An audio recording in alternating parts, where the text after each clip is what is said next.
রাধে রাধে, আমি সুদীপ্ত। আজকে ভিডিওতে তোমাদের সাথে কথা বলবো জুন মাসে যে পূর্ণিমা লাগবে, এটা কবে লাগবে, কখন ছাড়বে, পূর্ণিমার নাম কি, তা সব বলবো, শোনো এই ভিডিওর মাধ্যমে।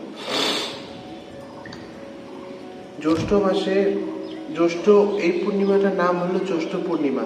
তিথিটি শুরু হবে 29শে জুন সোমবার রাত 3:06 এবং শেষ হবে 30শে জুন মঙ্গলবার ভোর 5:26 মধ্যে।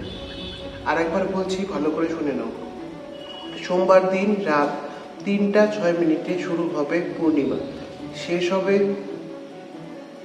30শে জুন মঙ্গলবার ভোর 5:26 মধ্যে এই পূর্ণিমা শেষ হয়ে যাবে। এই পূর্ণিমার মধ্যে কি করবেন না করবেন তা আমি বলে দিচ্ছি। এই পূর্ণিমাতে বেশি থেকে বেশি হরিনাম করবেন, আর যদি দান পুণ্য করতে পারেন তাহলে খুব ভালো। যেহেতু অম্বুবাচীর পরে এটা প্রথম পূর্ণিমা, এই সময় বেশি থেকে বেশি হরিনাম জপ করবেন, আর যদি বাড়িতে কীর্তন দিতে পারেন তাহলে অতি অবশ্যই খুব ভালো।